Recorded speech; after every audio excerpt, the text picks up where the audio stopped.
आप राष्ट्रीय मजदूर पार्टी के संस्थापक हैं और आपकी पार्टी जो है समाजवाद विचारधाराओं को लेकर चल रही है। बजट सत्र में मुख्यमंत्री जो है उत्तर प्रदेश के, उन्होंने समाजवाद को पाखंड बताया है। इस पर आपका क्या मत है? भारतीय जनता पार्टी एक अपने आप में पाखंड है, अपने आप में एक झूठ है। और ये जिस विचारधारा को लेकर चल रहे हैं, ये देश के लिए एक खतरनाक विचारधारा है।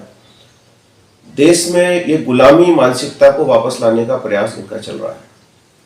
समाजवाद की जो ये बात करते हैं, इनको पाखंड बोलने का अधिकार इनको बिल्कुल नहीं है, क्योंकि जो व्यक्ति खुद पाखंड हो वो दूसरों को पाखंड बोलने का उसको कोई अधिकार नहीं होता।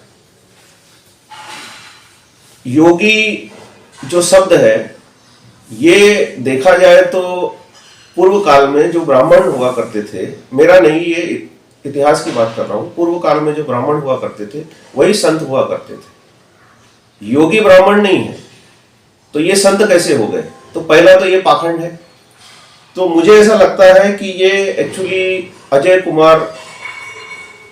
अजय सिंह बिष्ट है इनका नाम, और अजय सिंह बिष्ट उर्फ तथा कथित योगी, मैं इनको इस नाम से संबोधित करना चाहूंगा। इनके ऊपर अनेक धाराएं लगी हैं, जो हत्या के प्रयास की भी धाराएं हैं। तो हमारे देश में अधिकतर जो साधु संत होते हैं, अधिकतर ये अपराधी लोग ही इसका संत का चोला पहनकर देश में अपने आप को सुरक्षित, सबसे सुरक्षित जगह महसूस करते हैं। ऐसे आप कई संत देख लीजिए, देश के अंदर में कई संतों ने बलात्कारी के बहुत सारे करोड़पति बन गए, अरबपति बन गए, लेकिन आखिर में उनका जब घड़ा फूटा तो कोई बलात्कारी निकला, कोई चोर निकला, कोई डकैत निकला। तो ये जो संत का चोला पहने हुए हैं, सबसे पहली बात तो ये है कि इन्होंने चोला उतारना चाहिए और अपने पूर्व काल जीवन के रूप में आ जाना चाहिए। और सही रूप से अगर सेवा करना है तो ये ढोंग नहीं करना चाहिए। इन्होंने इस ढोंग को हटा के और देश में सही तरीके से सेवा काल में उतरना चाहिए। और चूंकि इनका जो बोलने का टोनिंग है, ये टोनिंग ही अपराधी टोनिंग है, ये सिद्ध करता है। समाजवाद जो है, भारतीय जनता पार्टी का एक मेरे पास में मैनिफेस्टो है जिससे वो रजिस्टर्ड हुई थी। इस मैनिफेस्टो में लिखा हुआ है कि समता मूलक समाज बनाएंगे। समता का मतलब क्या होता है? समता का मतलब ही समाजवाद होता है कि हर किसी को समान अधिकार दिया जाए, और इसमें सर्वधर्म समभाव का भी उल्लेख है।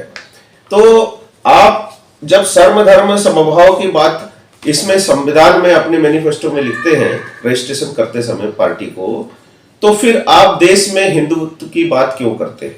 अगर आपको हिंदुत्व पार्टी चलाना था, हिंदुत्व राज चलाना था, तो फिर आपने इसमें जो अपना मैनिफेस्टो है उसके अंदर आपको लिखना था कि हाँ, हमारी party Bharatiya Janata party Hindutva party है और ये इसका जो उद्देश्य है ये हिंदुओं के लिए है और हम सिर्फ हिंदुओं के लिए काम करेंगे। तब हम मानते थे कि आप उसके आधार पे देश में जीत के आए हैं। लेकिन आज आपके जो वोट पड़े हुए हैं, ये कांग्रेस की जो तानाशाही थी या कांग्रेस की जो अत्याचार था, उससे नाराज होकर आपको वोट पड़े हैं। और वो जो वोट पड़े हैं उसमें कई ऐसे लोग हैं जो दलित हैं, जो मुस्लिम हैं, जो क्रिश्चियंस हैं, जो बुद्ध हैं, सभी लोगों ने वोट डाला है। आप हिंदुओं की पार्टी करके वोट नहीं डाला है।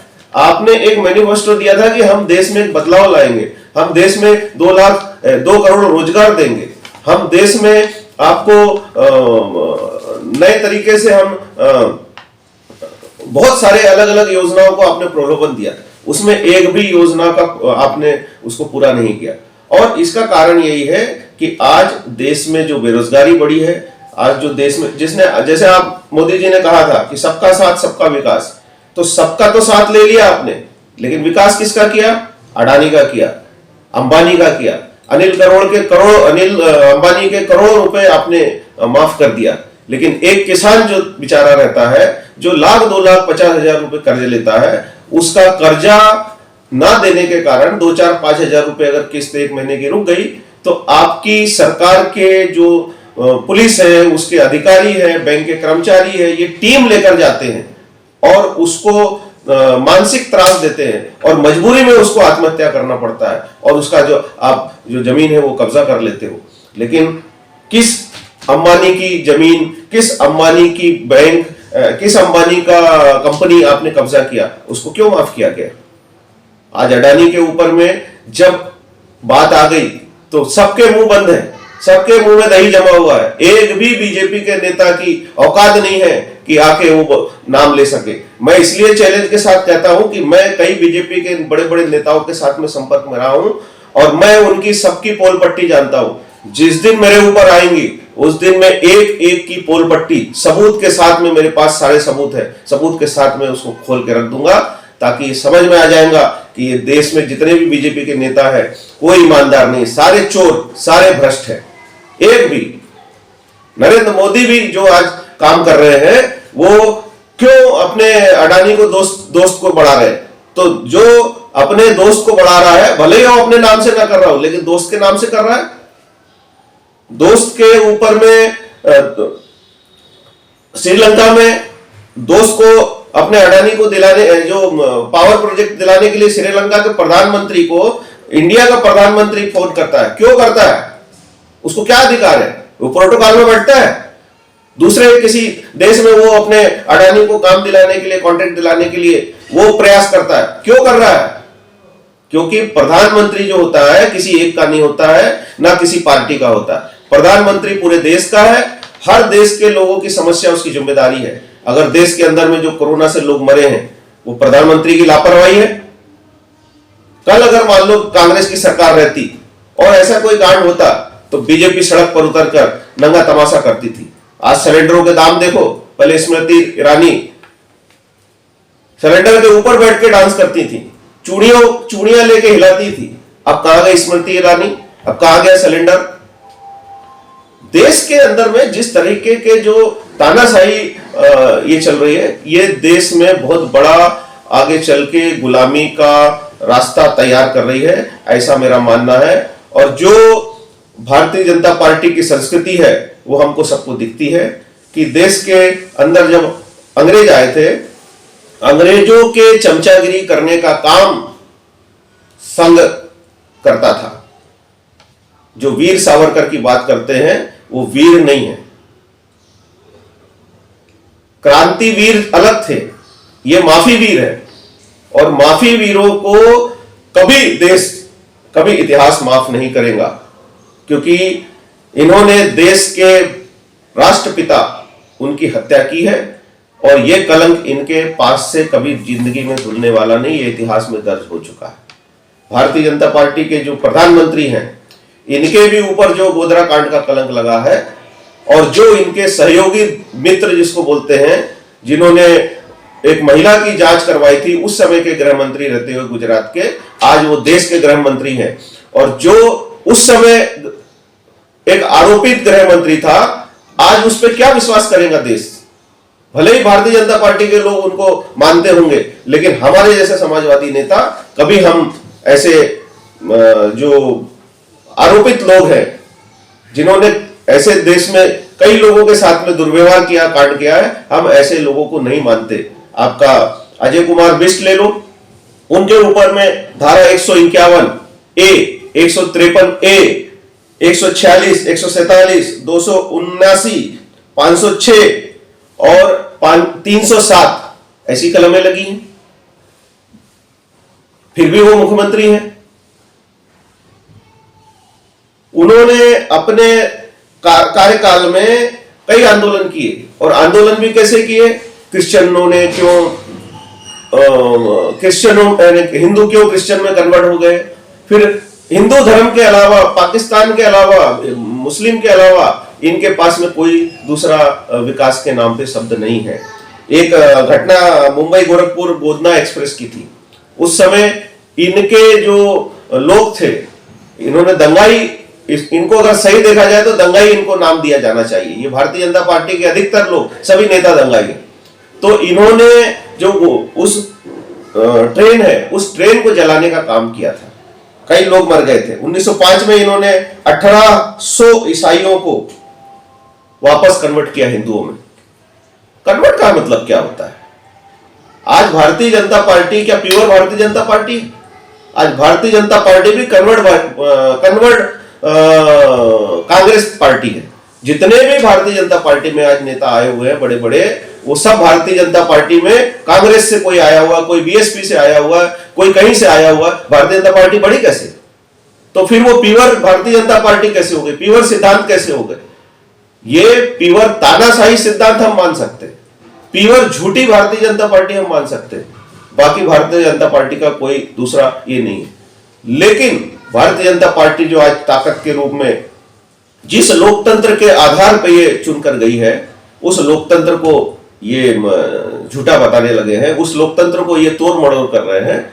और भारतीय जनता पार्टी के जो नेता हैं जो तानाशाही कर रहे हैं, ये कहीं ना कहीं देश को बर्बाद कर रहे हैं, ऐसा मेरा मानना है। राज्य से ही चलेगा यह देश, राम राज्य से ही चलेगा यह देश, राम राज्य से ही चलेगा। राम राज्य, राम जो है एक धर्म के आस्था का प्रतीक है। हमें राम से आपत्ति नहीं है, लेकिन राम राज से आपत्ति है। राम राज से इसलिए आपत्ति है कि राम राज के समय में जो इनका एक एजेंडा था कि देश 5000 साल पहले जब भी राम राज था, उस समय भी ब्राह्मण थे। ब्राह्मण कौन थे? मुसलमान थे, हिंदू थे ना, ब्राह्मण की औलाद थे। तो जब उस समय रावण थे, तो रामराज के बाद आने के बाद में रावण नहीं होंगे? तो क्या रामराज आने से सबको महिलाओं के बलात्कार रुक जाएंगे? क्या रामराज आने से चोरियां रुक जाएंगी? क्या रामराज आने से हत्याएं रुक जाएंगी? रामराज लाके आप क्या करोगे? रामराज जब था, उसके बाद जब जो ब्राह्मण और जो क्षत्रिय थे, जो ताकतवर थे, उन्होंने, जिनके पास बुद्धि थी, जिनके पास बल था, ये दोनों लोगों ने, और जिनके पास धन था, ये तीनों लोगों ने उस समय से लेके अभी तक जो गरीब लोग हैं, जिनके पास धन बुद्धि बल की कमी थी, उनके ऊपर राज किया। उस समय नरबली होती थी, शूद्रों की नरबली दी जाती थी। लेकिन 1830 में जो अंग्रेज थे, उन्होंने उस नरबली को रोकने का काम किया। 1919 में ब्राह्मणों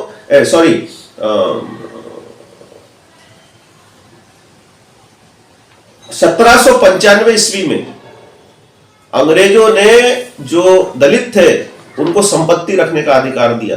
उस समय ये दलित जो रहते थे, दलित रहते थे, जो गरीब रहते थे, मजबूर रहते थे, कमजोर रहते थे, उनको संपत्ति रखने का भी अधिकार नहीं था।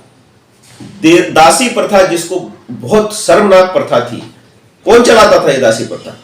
यही ब्राह्मण चलाते थे, यही क्षत्रिय चलाते थे, यही वैश्य लोग चलाते थे। किसके ऊपर चलाते थे? दासी प्रथा का मतलब यह होता था कि दलित की जो बेटी है वो मंदिर में आके सेवा करेंगी, और जो ब्राह्मण रहेगा उसके साथ वो अगर वो गलत संबंध बनाता है तो कोई उसके ऊपर रोक नहीं थी, और उससे जो बच्चा पैदा होता था उसको दलित कहा जाता था। शर्मनाक घटना थी, उसको भी अंग्रेजों ने ये किया। शुद्धिकरण, जो महिलाएं, दलित महिलाओं की शादी होती थी, वो सीधा जाके अपने पति के साथ में नहीं स्वागत मनाती थी, उनको 3 दिन ब्राह्मणों के साथ में स्वागत मनाना पड़ता था, तब उनका शुद्धिकरण होता था। शर्मनाक घटनाएं देश के अंदर में हुई हैं। कौन किया ये रामराज के समय हुई, रामराज से चली आ रही। आपके शूद्रों के जो लड़के रहते थे, जो पहला जो बच्चा होता था, ऐसा ब्राह्मणों का मानना था कि पहला बच्चा वो बुद्धि और बल से ताकतवर होता है, इसीलिए कोई भी शूद्र का पहला बच्चा होगा वो गंगा नदी में उसका दान किया जाएगा, ताकि दोबारा जो बच्चा हो वो बुद्धि और बल से ज्यादा ताकतवर ना हो। आज कितने ऐसे कई हैं जो कुर्सी का अधिकार नहीं था, 1835 में शूद्रों को कुर्सी का अधिकार दिया गया। ऐसे कई अधिकार हैं जो अंग्रेजों ने, पढ़ने का अधिकार नहीं था महिलाओं को, आज पढ़ने का अधिकार मिला है। महिलाओं को जो उस समय के ब्राह्मण, क्षत्रिय, उस समय के जो वैश्य थे, वो महिलाओं को निचली स्तर का समझते थे, लेकिन आज महिलाओं को बराबर का अधिकार दिया जा रहा है। आज भी भारतीय जनता पार्टी के अंदर में महिलाओं को निचले स्तर का समझा जाता है। आज भी भारतीय जनता पार्टी में कहाँ है 50% आरक्षण? है ही नहीं। तो किसी ना किसी तरीके से जो रामराज की जो बात कर रहे हैं, ये मेरी नजर में तो रामराज यानी ये पाखंड, मेरे जो समाजवाद को पाखंड जो बोल रहे हैं, ये मुझे ऐसा लगता है कि ये राम के नाम पर पाखंड कर रहे हैं। अभी आप देखिए कि राम जो है ये विष्णु के छठे अवतार, लेकिन इसके पहले भी कई अवतार हुए और बड़े बड़े अवतार हुए। पृथ्वी जब डूब रही थी, हिरण्यकश्यप ने पृथ्वी को, मेरी नहीं है ये, आप भारतीय जनता पार्टी की भी नहीं है, लेकिन ये जो रामायण और गीता है उसके आधार पे मैं बता रहा हूं, मैंने सब पढ़ा हुआ है। जो पृथ्वी डूब रही थी तो उस समय विष्णु ने वराह अवतार लिया, और विष्णु एक भगवान का रूप माना जाता है, और राम भगवान का रूप नहीं, ये अवतार है, ये मनुष्य के अवतार में पैदा हुए, लेकिन असली जो है भगवान वो विष्णु है। ये विष्णु को छोड़कर राम को पकड़ लिए। और राम से पहले जो तीसरे अवतार थे, वराह अवतार, वराह का मतलब होता है सुअर, जो जानवर होता है ना सुअर, उस अवतार में विष्णु भगवान ने अवतार लिया। तो ये राम की पूजा करते हैं, लेकिन वराह की क्यों नहीं करते? जब आप हिंदू हो तो क्यों उसको शूद्र मानते हो? यानी आप अपने ही भगवान को शूद्र मान रहे हो। क्या पाखंड चल रहा है? कभी गाय को माता मानते हो तो बैल को पिता नहीं मानते हो। अरे जब गाय को माता मान रहे हो तो बैल को पिता क्यों नहीं मान रहे हो? तो बहुत सारी चीजें जो हैं ये लोगों को उलझाने का काम करते हैं, और जो कमजोर बुद्धि वाले लोग हैं यही इनके पीछे भागते हैं, क्योंकि उनको नॉलेज नहीं है, उनको ज्ञान नहीं है, संविधान का कोई ज्ञान नहीं। ये संविधान के आधार पे चलने के बाद में, आज चुन के किसने दिया इनको चुन के दिया राम ने नहीं चुन के दिया, या राम के नाम पे जनता ने नहीं चुन के दी, ये संविधान के नाम पे चुन के आए हैं। और संविधान के नाम पे चुन के आने के बाद में आप बोलते हो कि देश रामराज से चलेगा, तो यानी आप सीधा सीधा देश के संविधान का अपमान कर रहे हो, उसको झूठा ठहरा रहे हो, तो आप देशद्रोह का काम कर रहे हो, ऐसा मेरा मानना है। जो भी देश में रामराज की बात करेगा वो देश के अंदर देशद्रोह की बात करेगा, ऐसा मेरा मानना भी है और आरोप भी है। उसके ऊपर में सुप्रीम कोर्ट ने, सर्वोच्च न्यायालय ने उसके ऊपर में दखल लेकर सख्त से सख्त कार्रवाई करना चाहिए। और मेरा एक और मानना है कि देश के अंदर में जितने भी राजनीतिक पार्टियां हैं, जितने भी नेता हैं, इनके ऊपर में धार्मिक और जातिवाद बोलने के ऊपर में प्रतिबंध लगाया जाना चाहिए, जिससे देश के अंदर में अखंडता और शांति बनी रहे।